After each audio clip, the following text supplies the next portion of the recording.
This arid land in northeastern Utah was once a verdant jungle of tropical forests and marshes. Then, dinosaurs dominated the land. The earth changed. The dinosaurs became extinct, and new life forms evolved.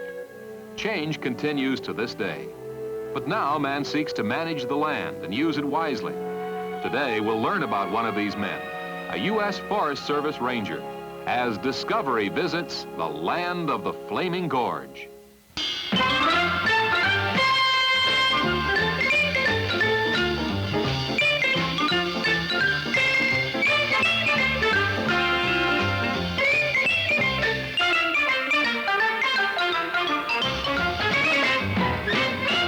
Discovery 71, the award-winning program for young people with Virginia Gibson and Bill Owen.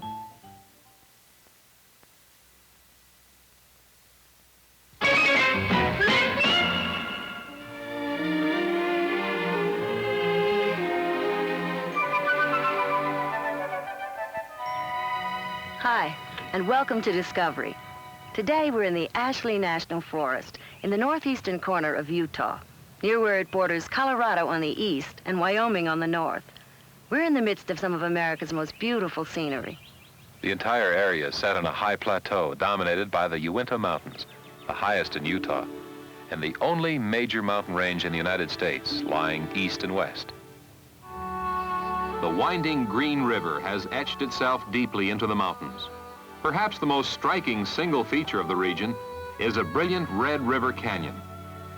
Major John Wesley Powell named the canyon Flaming Gorge when he was exploring the river a century ago. But the moods of the Uintas and the Green River are as varied as the colors of the rainbow.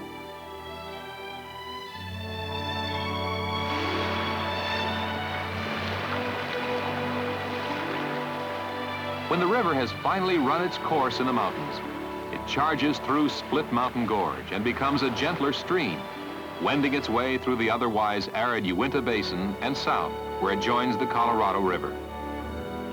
It's hard to envision the complex changes which this vast landscape has undergone. Many times it has been covered and recovered by a sea. Between these marine periods, through a process called uplift, land formations were created. At times, the land was covered with tropical vegetation and marshes. It was in one of these periods, about 200 million years ago, that the first dinosaurs, Greek for terrible lizard, appeared. Here are some early dinosaurs as pictured by famed paleontologist and painter Ernest Unterman Sr. As plant life increased, vegetarians like Brontosaurus appeared and became the prey of meat eaters like Allosaurus. Then, as now, animals primarily ate either meat or plants to survive. All these animals were huge, but the most fearsome of all, Tyrannosaurus rex, was truly the king of his jungle domain. His name means Tyrant King Lizard, and he weighed 20 tons. What man knows about dinosaurs has been learned through the study of fossils. The world's richest known deposit of dinosaur fossils is to be found here at the quarry of the Dinosaur National Monument, not far from Flaming Gorge.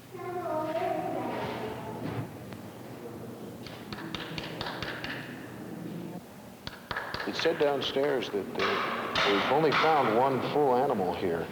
These are just bones from different animals. Geez, there must have been a lot of dead animals. There's a lot of invertebrates, isn't there, in a like this? You see, these are what the other animals didn't eat, and so they're just kind of scattered. But it's... Apparently, this graveyard was formed when dead dinosaurs were washed together in a riverbed. Many mountable skeletons have been removed and placed in museums since the quarry was discovered in 1909. Look how big he must have been. How big would he be, Dave? But these bones are simply being uncovered and left in place so that future generations can see them just as they were found. Both the peaceful vegetarians and their mortal enemies, the flesh-eaters, are here. Their bones entangled for all eternity. Now there's a whole bunch down there. And there's probably more that they've got to uncover yet. Well, come on, we got to get going. Come on. Let's go. Yeah. Come on. Bob Glenn and his family are new to the Flaming Gorge country. Bob's a U.S. Forest Service ranger, transferred here recently by the government from Ely, Nevada. Bob, his wife Dorothy, and their children, Linda, who is 11, Alan, 9, and David, who is 5 years old, are getting one of their first looks at the area where they'll be living.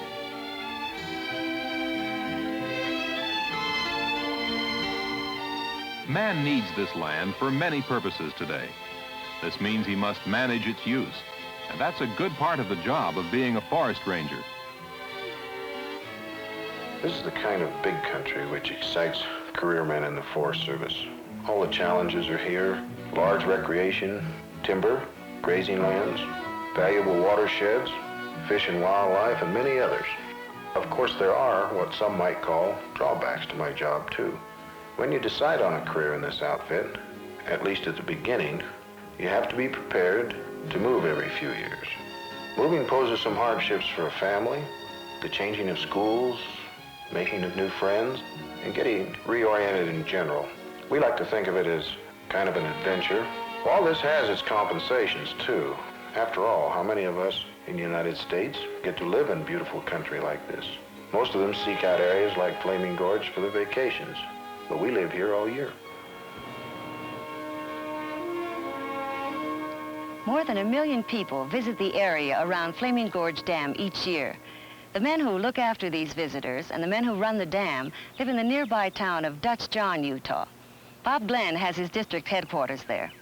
We'll follow Bob on one of his first days on his new job.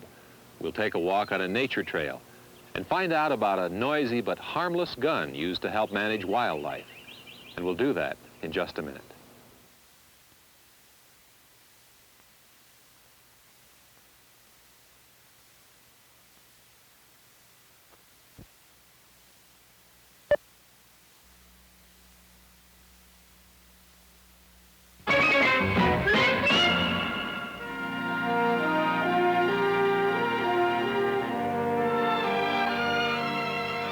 That's Dutch John down there, a government town named for an old horse trader who came to this area in the early days. The town was built for the construction of Flaming Gorge Dam in 1959. Now it's home to the men of the Bureau of Reclamation who run the dam and the men of the Forest Service who manage the national recreation area around it. Bob Glenn has become the district ranger for this part of the Ashley National Forest. He works with a staff of conservation experts. Today, he and a timber expert, Darrell Johnson, are off to look into a new potential danger to many of the trees in the district. Forest fires are not the only threat to timberlands. Here the menace is an insect, the mountain pine beetle.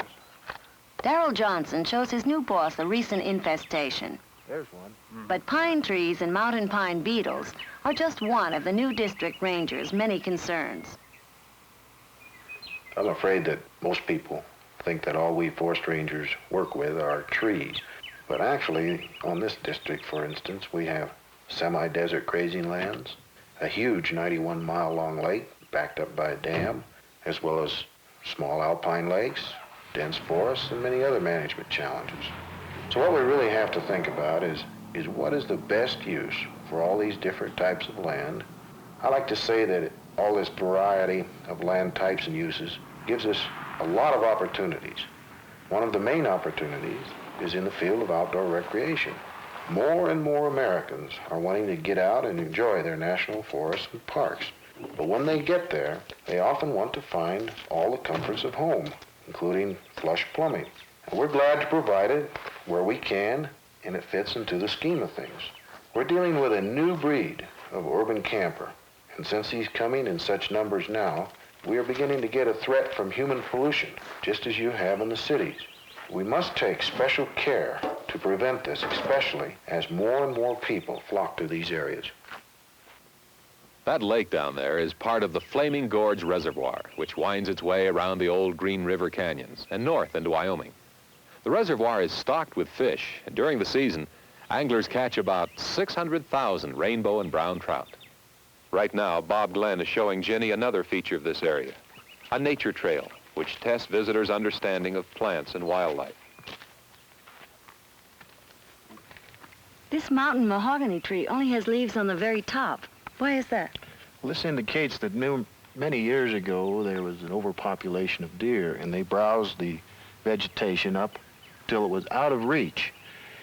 And now you can see down there where the new vegetation is starting to come back. This is available to the deer, and they can reach it, and also indicates that the deer population is more in balance with the forage. And the tree will grow again? Except for the dead branches, yes. It will sprout at the bottom.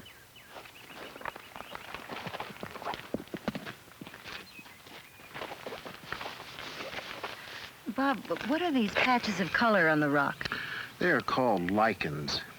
And as they grow through their life process, they chemically dissolve the surface of the rock. You mean they'll actually help break the rock into smaller pieces? Well, yes. They are the first plant in the beginning of soil to help make soil.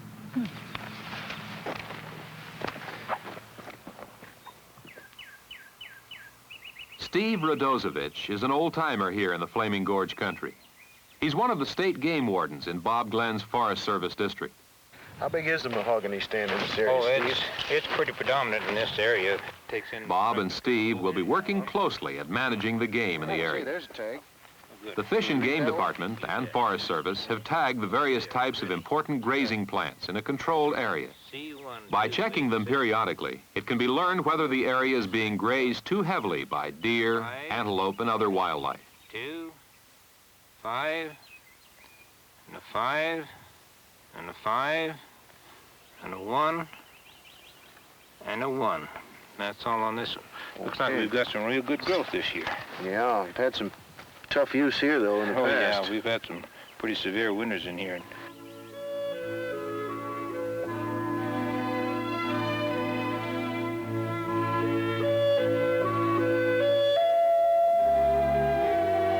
This range is called Antelope Flat.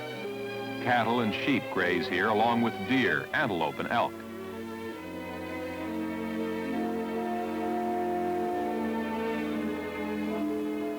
The sheep herders here live a life isolated from the world most Americans know.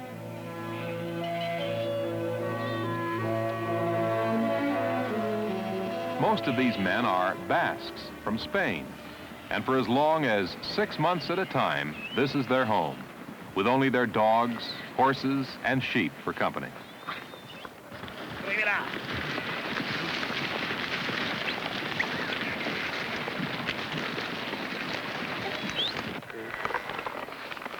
Hello, Joe. Hello. Meet the new ranger here, Mr. Joe, Bob Glenn. nice to meet you. Same to you. Got a nice bunch of sheep here. Yeah.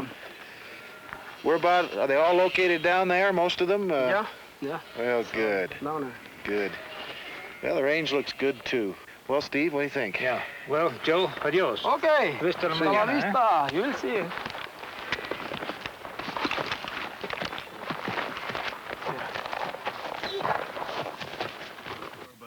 Steve and Bob have a new control device to keep game out of this area, designated for sheep and cattle. It's a gun whose ammunition is water, You ever seen one of these? and a chemical called calcium carbide. When these elements mix, pressure is built up, causing a loud explosion. These explosions may continue regularly for as long as 24 hours. Anything else, I guess.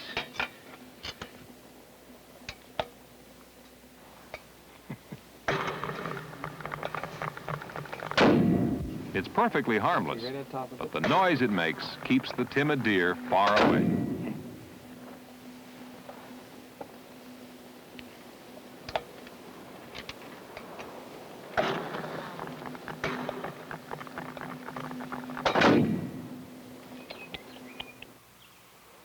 In the old days, outlaws rode through this area on their way to the mountain passes, down into secluded valleys with colorful names like Brown's Hole, one of Butch Cassidy's favorite haunts.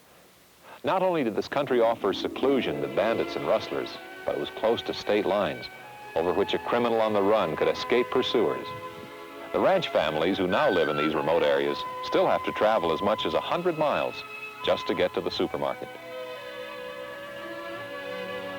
While Dutch John is quite modern in appearance, it takes the Glenn family an hour to get to any real shopping area, 42 miles away in Vernal. But the little town has some very attractive features, which we'll see. we'll visit Flaming Gorge Dam and we'll take a trip down the rapids of the Green River. We'll do that in just a minute.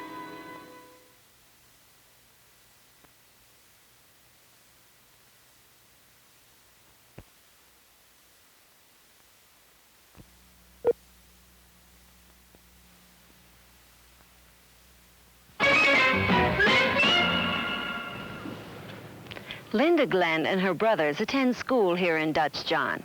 There are only 4 students in Linda's 6th grade class. School only goes through the 6th grade here. The nearest junior high and high schools are 40 miles away. Nearly everybody works for Uncle Sam in Dutch John. And the houses are all decorated with little symbols designating the government agency for which the man of the house works. At the Glenn house, naturally, the symbol is the pine cone of the U.S. Forest Service.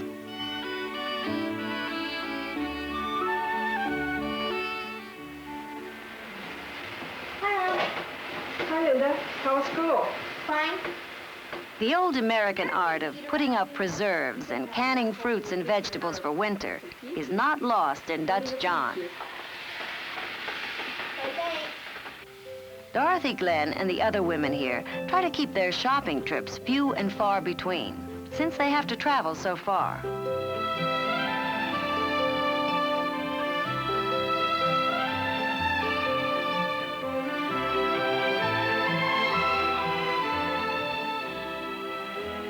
To save time, the women of Dutch John often do a good deal of their shopping through catalogs.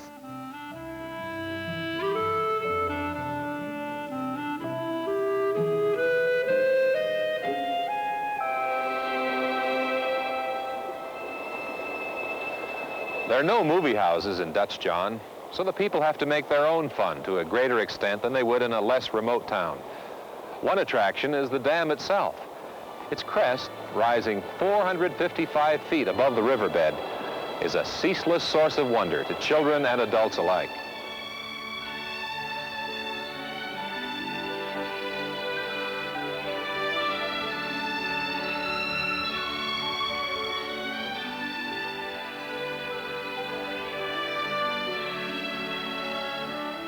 The water that flows beneath the dam is extremely cold, since it comes from the bottom of the reservoir, hundreds of feet below the surface. It surges out into the Green River and races down the canyon toward the Uinta Basin. This river, which has cut itself deeply into the mountainside, forms another rather unique local entertainment, a float trip down its swift rapids. We're going along with Bob and Alan Glenn to challenge the white water of the Green River in a rubber life raft. One of the interesting sensations on the river is hearing the approaching rapids.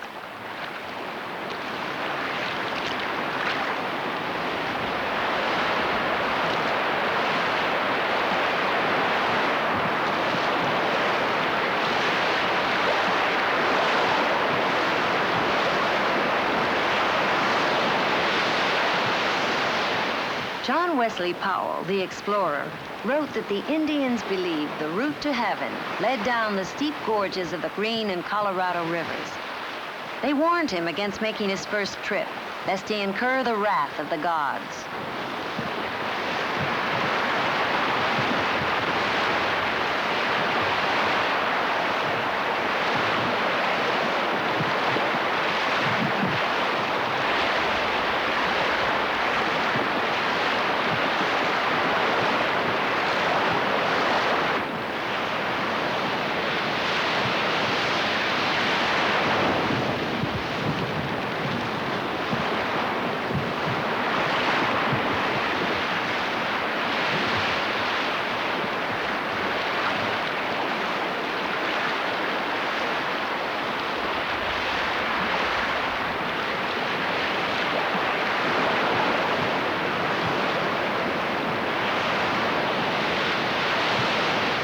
The place where Powell first ran the rapids of the Green River now lies beneath the quiet waters of the Flaming Gorge Reservoir. Powell wrote this about that first encounter. All untried as we are with such waters, the moments are filled with intense anxiety. Soon our boats reach the swift current. A stroke or two, now on this side, now on that, and we thread the narrow passage with exhilarating velocity, mounting the high waves whose foaming crests dash over us and plunging into the troughs until we reach the quiet water below. And then comes a feeling of relief.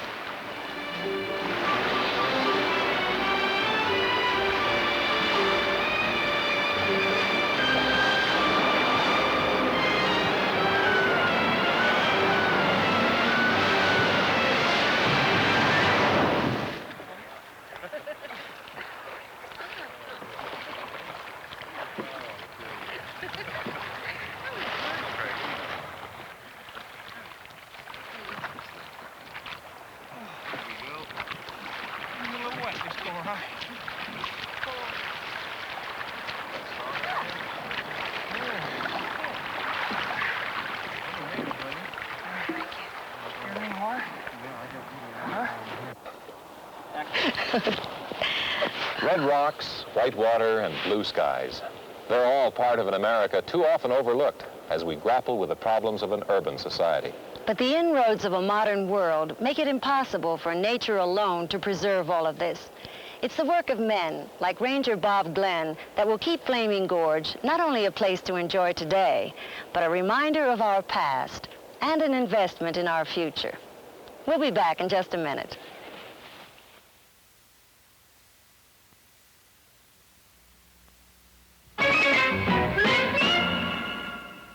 We hope you've enjoyed our visit to the Flaming Gorge country of eastern Utah. If you'd like to find out more about the history and geology of this region, ask your librarian for these books. A Canyon Voyage by Frederick S. Dellenbaugh, Utah by Alan Carpenter, and this book, Dinosaurs and Other Prehistoric Reptiles by Jane Werner Watson. Be sure to be with us next week for another exciting program as Discovery continues to discover the world. Bye-bye. Bye.